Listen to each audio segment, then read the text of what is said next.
¿Qué tal están? Bienvenidos. Existencialismo de Karl Jaspers. Realmente Jaspers pues fue un gran filósofo alemán que murió en 1969 y que desarrolló unas obras filosóficas realmente extraordinarias. Además era también psiquiatra y en este vídeo voy a centrarme en su existencialismo de la trascendencia, filosofía, límite y libertad. En este aspecto hay que decir que Karl Jaspers, en cuanto a su vida, nació en 1883 en Alemania y murió en 1969. Es una de las figuras más importantes y menos comprendidas dentro de la constelación existencialista. Aunque suele situarse junto a Heidegger y Sartre, su pensamiento no encaja con facilidad en los contornos de una corriente homogénea. En realidad, Jaspers nunca se definió como existencialista en sentido estricto y de hecho expresó reservas hacia la radicalización ontológica que hizo, por ejemplo, Heidegger del existencialismo. Y sin embargo, fue uno de los primeros filósofos que ya en los años 20 del siglo XX configuró un sistema de pensamiento existencial, o como él prefería decir, una filosofía de la existencia. Y centrada además en la libertad, la finitud y la comunicación y la trascendencia. En este orden de cosas hay que decir que Jaspers fue además un pensador profundamente marcado por su formación médica, psiquiátrica y científica. Su paso desde la psicopatología clínica a la filosofía sistemática confiere a su obra un enfoque peculiar en el que la claridad epistemológica convive con una hondura existencial que se resiste al dogma. Para Jaspers la filosofía no es ciencia, ni metafísica cerrada, ni teología disfrazada, sino un acto vivo de interrogación en el límite de la razón, una exigencia de sentido frente a la oscuridad del ser. Y, por tanto, la clave de su filosofía existencial radica en lo que él llama situaciones límite, en la comprensión del ser humano como posibilidad y en la apertura a lo que denomina la trascendencia. Esta clase se centra, o este vídeo se centra, en estos tres grandes núcleos del pensamiento de Jaspers, examinando su desarrollo, su estructura interna y sus implicaciones éticas, políticas y religiosas, frente a otros existencialistas que se inclinan hacia el ser, la libertad o el absurdo. Jaspers nos invita a pensar desde el enigma mismo de la existencia, desde su misterio, su quiebre o su quiebra, su profundidad no reductible.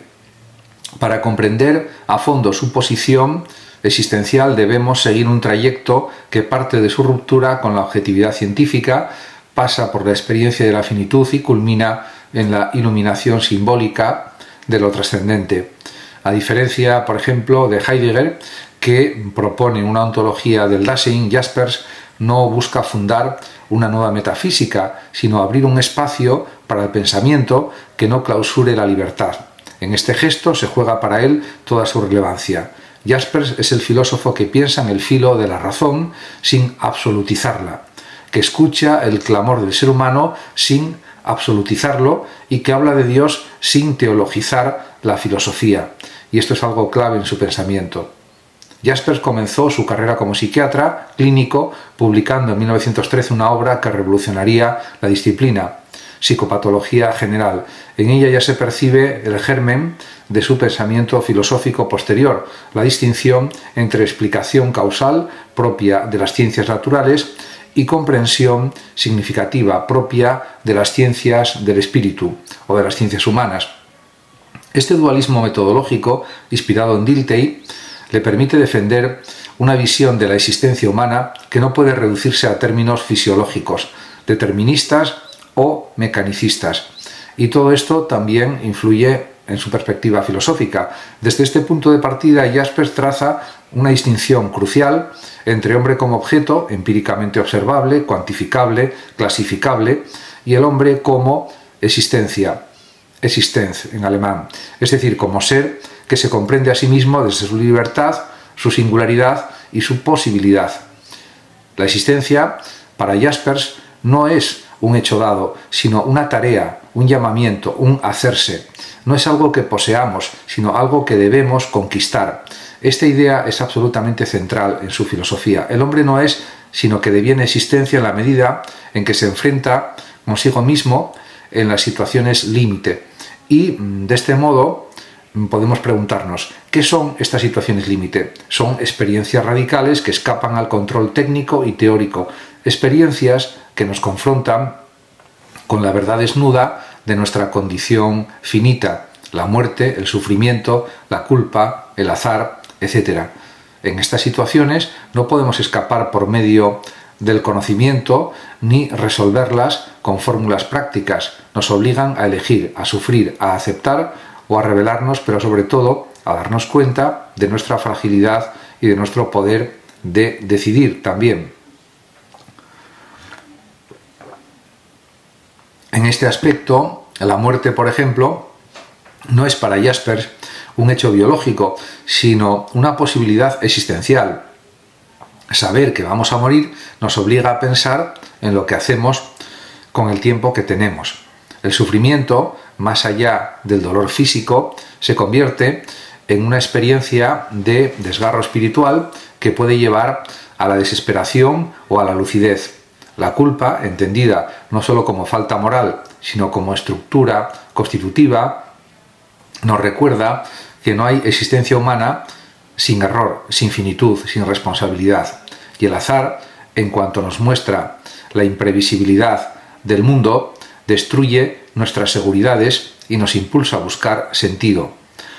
De este modo, se puede afirmar también que estas situaciones límite son umbrales de revelación. No producen conocimiento objetivo, sino comprensión de nosotros mismos. En ellas, el sujeto se enfrenta a sí mismo en lo que tiene de más propio y más irrenunciable, su libertad y también su responsabilidad. Pero esta libertad no es ni arbitraria ni soberana. En realidad es una libertad herida, condicionada, arrojada a un mundo que no controla. El sujeto, en Jaspers, no es un centro absoluto, sino un ser en el límite que solo se entiende cuando reconoce que no se comprende del todo. Y hay que decir que también de aquí surge uno de los conceptos más potentes de la filosofía de Jaspers, la trascendencia. El ser humano, enfrentado a su finitud, se ve impulsado a buscar un sentido más allá de sí mismo. Esta búsqueda no es una prueba de que exista un más allá, objetivable, sino la expresión de una estructura fundamental de la existencia. Estamos constitutivamente abiertos a algo que no podemos conocer con certeza, pero que no podemos dejar de buscar. Y de esta manera la trascendencia no es para él, por tanto, un objeto entre objetos, ni un lugar metafísico, sino la presencia ausente que hace posible el sentido. Es en realidad el horizonte último del pensamiento, el fondo que nunca se ilumina del todo. En este sentido, la trascendencia no es Dios en el sentido dogmático o teológico, sino lo que se manifiesta en las cifras, figuras simbólicas que apuntan a lo absoluto: el amor, el arte, la verdad, la comunidad, el sacrificio. Estas cifras son modos en que la existencia se relaciona con el misterio sin pretender poseerlo. Y aquí se manifiesta también la radicalidad del pensamiento de Jaspers. Toda relación con la trascendencia debe hacerse desde la libertad y la comunicación. No hay imposición, no hay certeza absoluta, no hay dogma posible. La filosofía, entonces, no es saber de lo divino, sino búsqueda libre del sentido, guiada por la razón, pero no encerrada en ella. La razón para Jaspers no es instrumental ni calculadora, sino razón comunicativa, razón capaz de abrirse al otro, de dialogar, de aceptar su límite también. Y de esta manera, con este enfoque, hace que la filosofía sea profundamente ético-política, aunque él nunca haya desarrollado un sistema político cerrado. En obras como La cuestión de la culpa, escrita tras la Segunda Guerra Mundial, por ejemplo, Jaspers reflexiona sobre la responsabilidad colectiva del pueblo alemán frente al nazismo. Allí distingue entre culpa criminal, culpa política y culpa moral, y también culpa metafísica. Esta última, la más radical, consiste en la conciencia de que uno ha permitido que el mal suceda, incluso sin haberlo causado directamente. Esta conciencia no busca castigo, sino despertar espiritual. Y de este modo se puede decir que Jaspers defiende entonces una idea de ciudadanía basada en la autenticidad de la comunicación, en la verdad y en la responsabilidad. Rechaza tanto el autoritarismo como el dogmatismo ideológico y defiende, en cambio, una democracia espiritual que respete el pluralismo y la apertura. En este sentido, su pensamiento puede leerse como una crítica al totalitarismo, pero también como una crítica al nihilismo moderno, sin valores, sin verdad, sin trascendencia simbólica. La humanidad corre el riesgo de deshumanizarse y, además, esta crítica se prolonga en su visión de la religión. Jaspers no fue creyente en el sentido dogmático, pero nunca se declaró ateo. Su posición es la de una fe filosófica, una actitud de apertura hacia lo absoluto sin pretender conocerlo del todo. En este punto, su pensamiento se emparenta con el de Kierkegaard, pero sin caer en el irracionalismo o en el fideísmo. Jaspers propone una religión sin iglesia, una fe sin dogma, una relación con el misterio que no se agote en la creencia ni se reduzca al ritual. Y además, para Jaspers, los grandes filósofos religiosos de la historia, Sócrates, Buda, Jesús, Confucio, son existencias también ejemplares que nos muestran modos auténticos de vivir en relación con la trascendencia. No son fundadores de religiones como doctrinas, sino testigos, sobre todo, de una vida que encarna la verdad sin imponerla. Por eso Jaspers propone una filosofía perenne, un diálogo intercultural que trascienda las barreras nacionales, confesionales o ideológicas.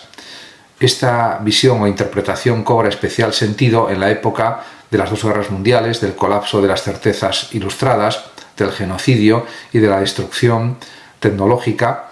Y además el existencialismo de Jaspers no es una negación del sentido, sino una afirmación de la esperanza lúcida.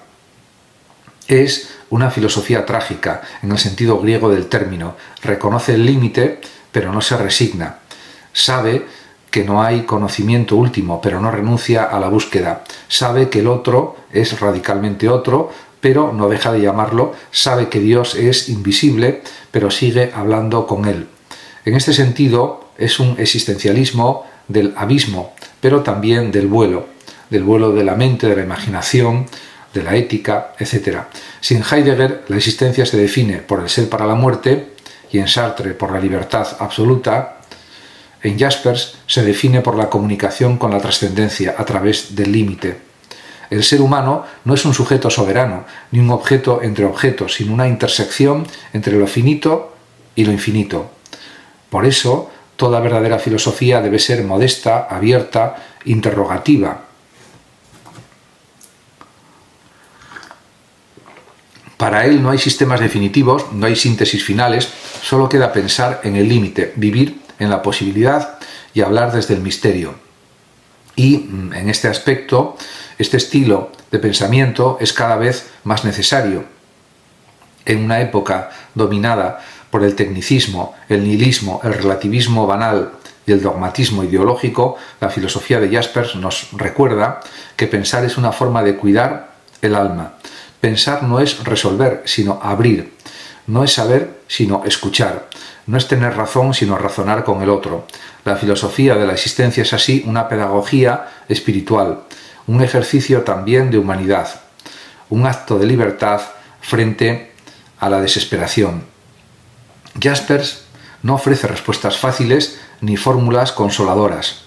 No busca reemplazar la religión por la filosofía, ni la ciencia por el pensamiento simbólico. Su propuesta es mucho más delicada, vivir en el cruce de todos estos lenguajes, sabiendo que ninguno agota el misterio, pero que todos pueden iluminarlo. En este sentido, su pensamiento no es una alternativa al existencialismo, sino su forma más humilde y más radical. Y de esta manera, la existencia humana, nos dice Jaspers, es una tarea interminable. Nunca se posee, nunca se domina, nunca se define del todo.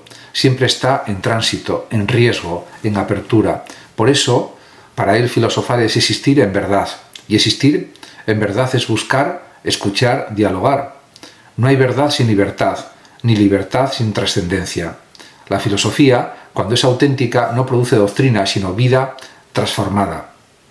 Y esto es también clave en su planteamiento filosófico. Muchas gracias a todos por su atención y hasta mi próximo vídeo. El que lo desee puede compartir este vídeo, darle like o suscribirse a mi canal de YouTube. Hasta pronto.